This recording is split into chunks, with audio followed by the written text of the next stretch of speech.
Your time is valuable. That's why you need a Hagie STS application system. Hagie STS products are designed for precision and efficiency, allowing you to make applications all season long with just one machine. Contact your Hagie rep today.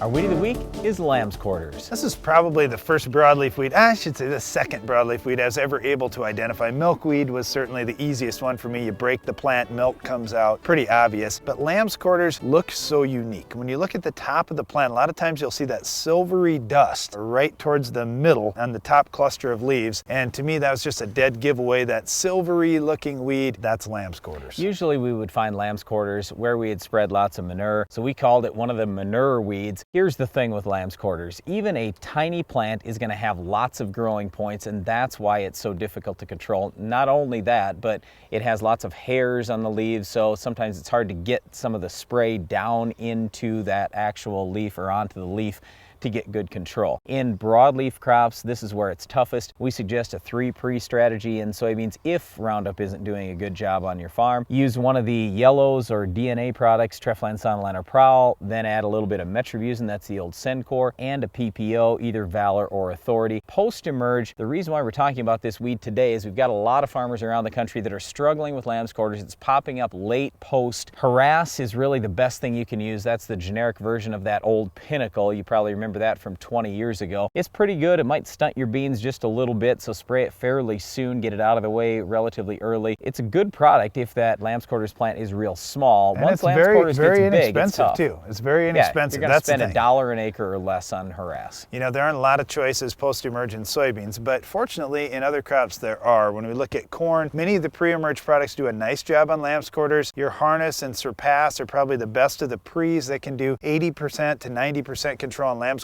if you're using them at full labeled rates. I like those combination pre's, things like Verdict, Corvus, Triple Flex, Sure Start. We do a nice job on Lambsquarters, and post-emerge Status is our favorite choice. The HPPDs, Callisto, Laudis, Impact, Armazon, they do a nice job when you're mixing a quarter to a half pound of atrazine with them. And really, Bucktrol is probably the best one as far as contact activity on Lambsquarters. Well, it's Bucktrol fantastic. is not the best one. I really like Status a lot better than that. But with any of these, if you add a little bit of atrazine, you're going to have slightly better control. But yeah, it's not that difficult in corn. Turning to wheat, we really like Sharpen pre-emerge and then follow post-emerge with Husky. That's all the time we have for this week's weed, but Iron Talk is coming up next.